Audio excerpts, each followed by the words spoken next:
terus kemudian di atas santri itu santri senior, ada keamanan, ada anaknya kiai, laki dan perempuan, ada dia ya. Baru kemudian di dunia luar. Bayangkan loh, ketika terjadi kekerasan, lapisannya layarnya itu banyak. Kalau ini nggak bisa ditembus, yo bubrah. Nah, jadi kalau dilihat data kekerasan seksual di Polres maupun di dinas selama 2020 ini kan mengalami penurunan gitu. Tapi faktanya perkawinan usia anak di Kabupaten Jombang itu naik hampir 300%-nya.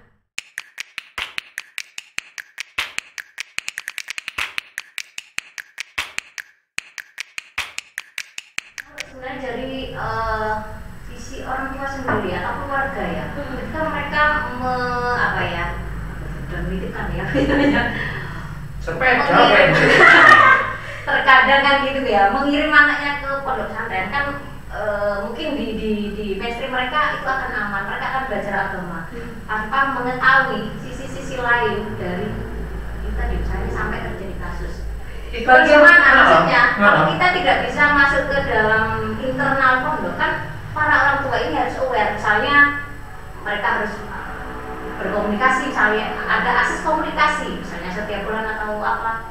Kalau itu pasti dilakukan. Itu dilakukan. Tapi yang menurutku pasti dilakukan kan nyambangi dan lain sebagainya. Ya.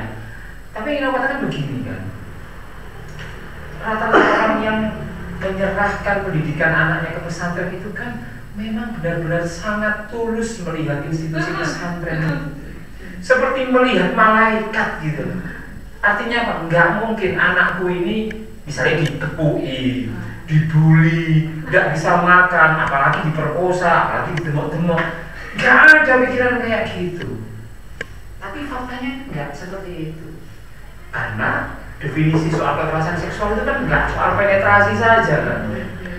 Misalnya disweet-sweeti kalau buse, atau kemudian ditemok-temok bokongi, atau kemudian tidak hanya soal perempuan ya, laki-laki dan lain sebagainya. Nah, aku tidak tahu, tetapi aku membayangkan itu memang sejak awal, memang kalau sistem soal ramah anak itu ya dilakukan, maka tiap 1 bulan sekali itu ada pertemuan yang diinisiasi oleh misalkan layanan-layanan ini untuk mengetahui bagaimana mendeteksi dini soal anak-anak yang kira-kira pernah mengalami kekerasan seksual dan lain sebagainya. Itu ada yainya, ada pak yainya, ada keamanannya, ada santri senior, ada junior. Terus kemudian ada orang luar, misalkan dari departemen dinas DPPA atau misalkan RMI dan saya orang NU ya.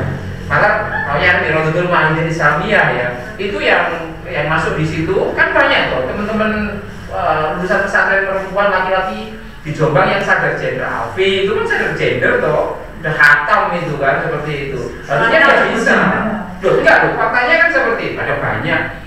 Ini yang akhirnya memberikan akses kepada ketika mereka melakukan penguatan kepada banyak pesantren. Kalau aku ya, ini kalau ada apa-apa silakan telepon saya. Jadi melayani begitu. Nah, apakah ini sudah dilakukan atau tidak? Sehingga apa? Anak santri ini yang kata ini kan santri, terus kemudian di atas santri itu santri senior, ada keamanan, ada anaknya kiai, laki dan perempuan, ada dia ya. Baru kemudian di dunia luar. Bayangkan loh, ketika terjadi kekerasan, lapisannya layarnya itu banyak. Kalau ini nggak bisa ditembus, yo bubrah. Nah, bagaimana kemudian?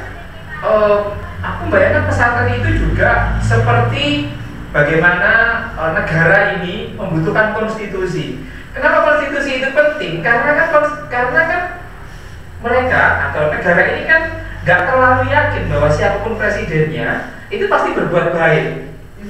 Makanya ada konstitusi ya, nggak boleh ini, nggak boleh ini ya. Dia sadar oleh karena ia tidak bisa berbuat baik, maka dia meregulasi dirinya sendiri. Aku bayangkan pesantren yang powernya besar itu juga sadar bahwa ini pasti kalau abuse ini ya, supaya nggak abuse, tolong awas sama aku ya, tolong awas. Harusnya sih seperti itu.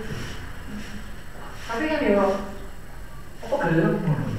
Nanti susah merumuskan indikator pesantren ramah anak dengan melibatkan berbagai rata-rata mereka akan ngomong, ini pesantren gue.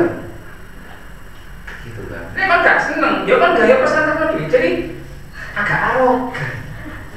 Mungkin ngopinya terlalu dekat dengan rumahnya. Jarang ngopi di apa di kafemu ini. Jadi ngopinya gak cerdas ya. Kalau ini kalau kita ngomong ke depannya ya, kira-kira langkah yang seharusnya bisa diambil, yang bisa dilakukan saat ini itu seperti apa, Mbak? Langkah yang bisa dilakukan itu sebenarnya kalau bohong banget ya kalau kita nggak menaruh harapan besar pada pemerintahan daerah gitu untuk merespon fakta ini. Faktanya kalau misalnya kita mau advokasi kasus itu kita harus berlelah-lelah nih bangun jaringan di tingkatan provinsi maupun nasional. Sementara di Jombang sendiri itu nggak kayak apa ya, hal yang sangat jauh dari jangkauan kita. Padahal ini rumah kita. Gitu. Nah, harapannya ya itu tadi mendorong mekanisme untuk pengaduan maupun penanganan di pesantren itu benar-benar direspon tepat dengan Pemda saat ini. Gitu sih. Curcol ini curhat. Kabar baiknya sekarang itu Permendikbud itu lagi bikin udah dalam bentuk draft ya, mendorong adanya mekanisme pengaduan kasus di tingkatan perguruan tinggi gitu. Jadi harapannya juga banyak sekali respon-respon di berbagai instansi kementerian yang juga sama menaruh mensolusikan lah terkait fakta-fakta KS yang terus bermunculan tak hanya di lingkungan perguruan tinggi tetapi juga di pesantren gitu. Kalau dari sisi korban sendiri ya, dilihat sebenarnya selain tadi bilang layanan itu ya, yang itu mungkin atau nggak dilakukan saat ini?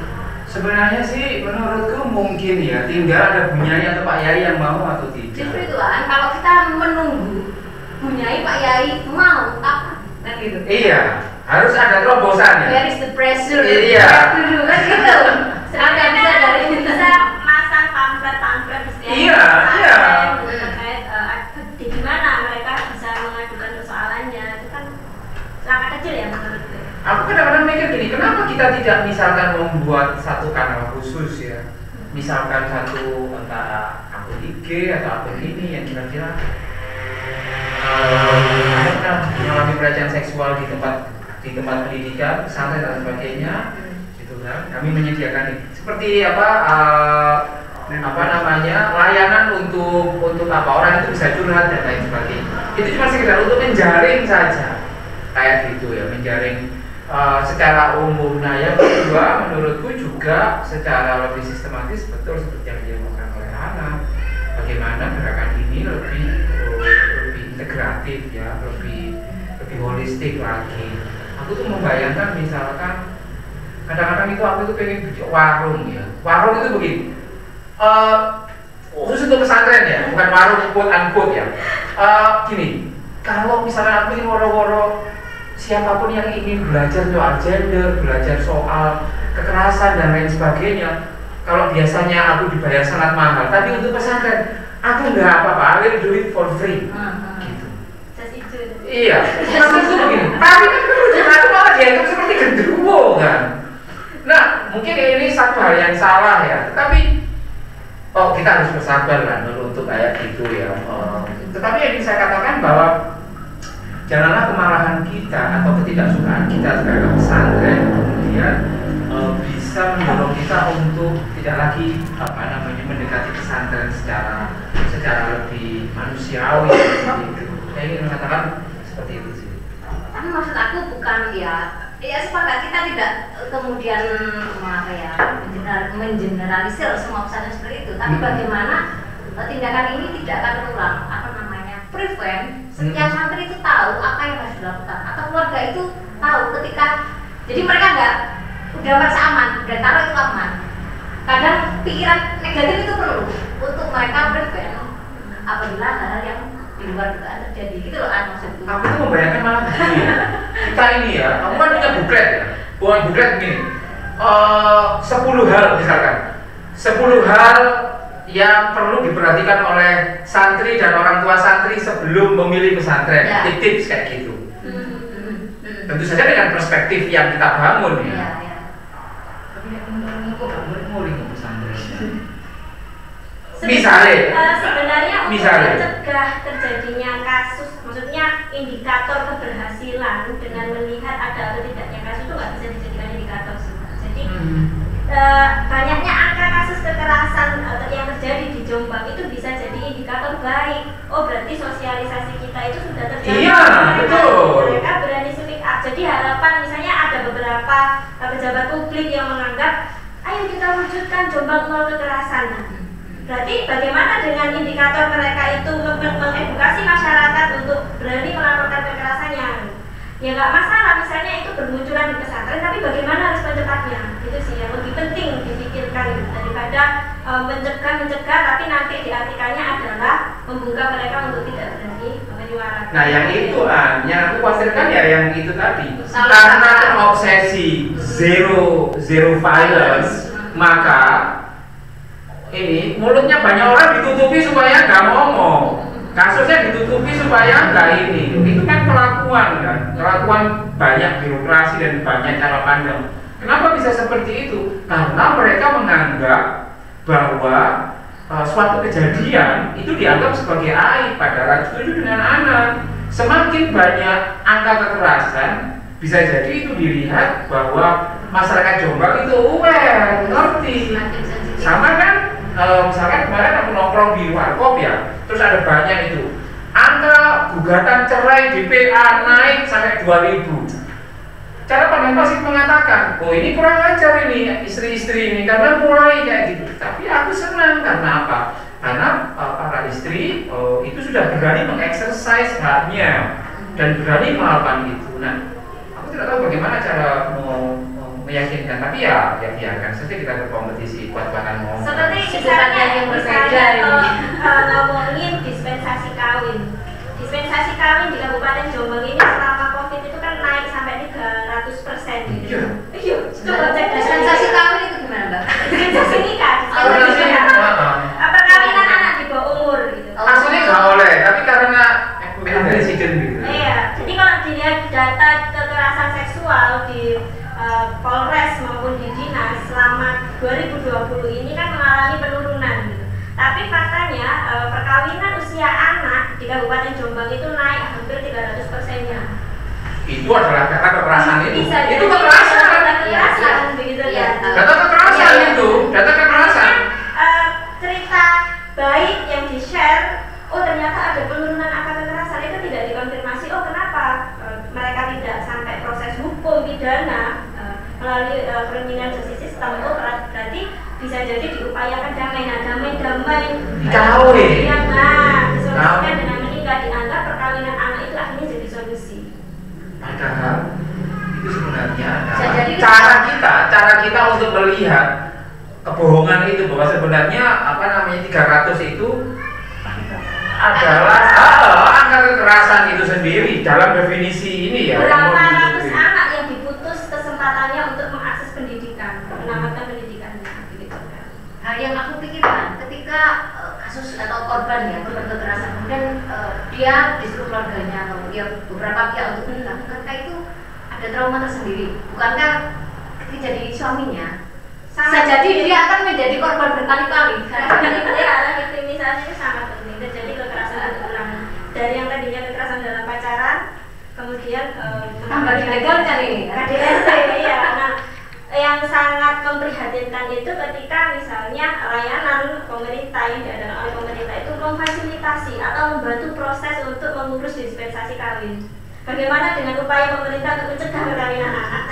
Kalau ada kasus kekerasan, difasilitasi untuk mengajukan permohonan. Ini mis-mis yang sebenarnya belum pernah terkomunikasikan di masyarakat terkait persoalan itu. Hanya bisa dilakukan kalau mau ke akar-akarnya.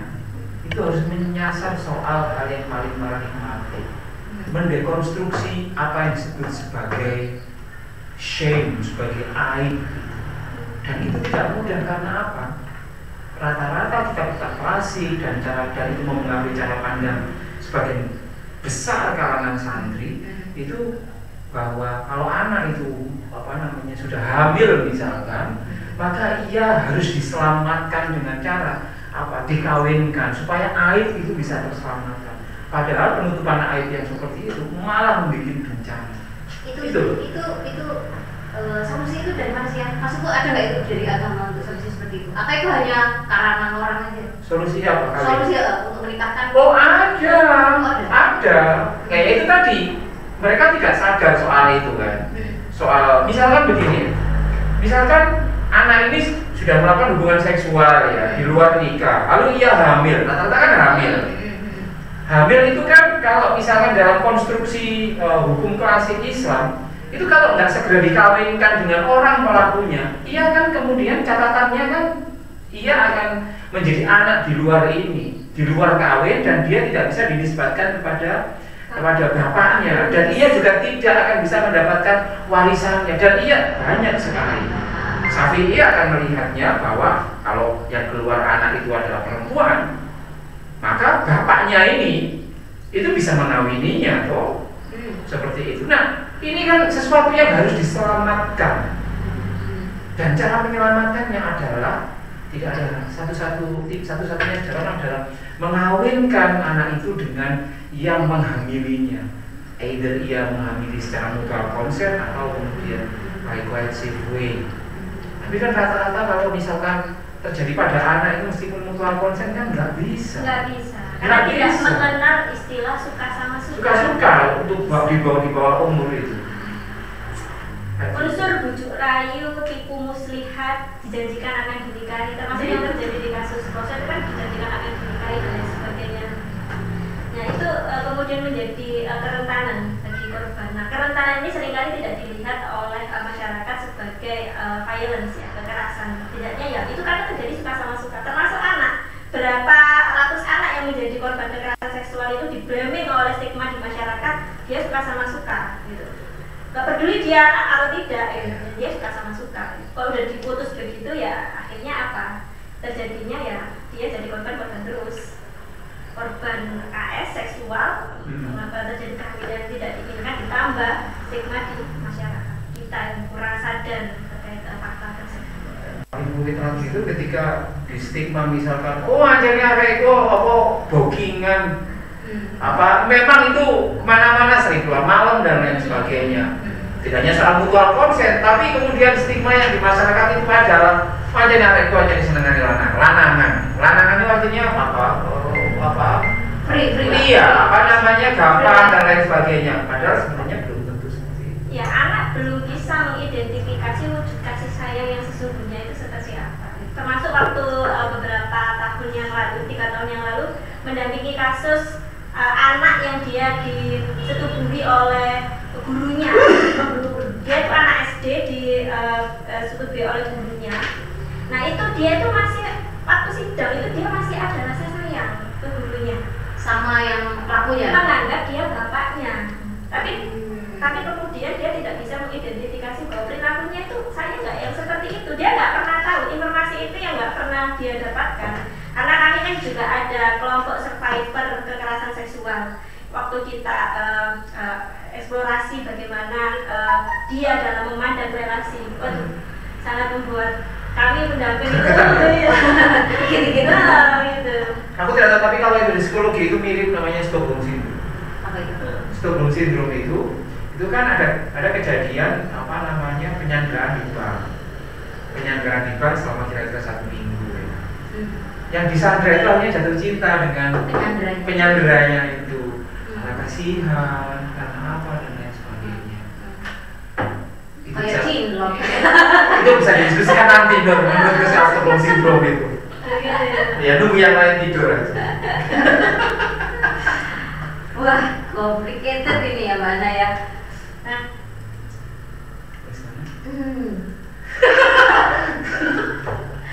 Lagi mikir ya, sisi mana lewatnya gitu kan. Nanti lagi lah.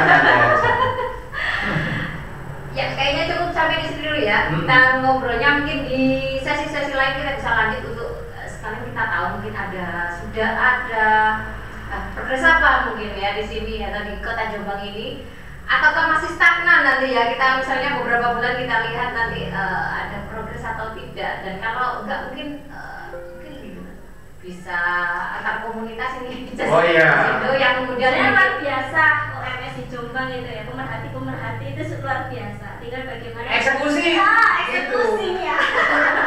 Kalau memang LSM NGO sudah diharapkan, kita hanya berharap pada siapa yang akan memimpin Jombang yang akan datang. Yes. Itu saja. PR sih, kita hanya bisa Iya. kasih PR, mengingatkan, menagih ya, menagih. Oke. Speechless ya. Ngalah-ngalahin Cokro TV. Baik, sahabat-sahabat semua ya, memang ini cukup complicated dan kita hanya bisa memberikan apa ya, memberikan wacana inilah yang terjadi. Kita harus aware dengan apa yang terjadi dan kita juga tidak bisa apa ya, solusi karena ada kuasa-kuasa yang mereka memiliki polisi tapi tidak. Nah mungkin di sini kita paling nggak kita aware kepada pribadi kita, orang-orang yang ada di sekitar kita.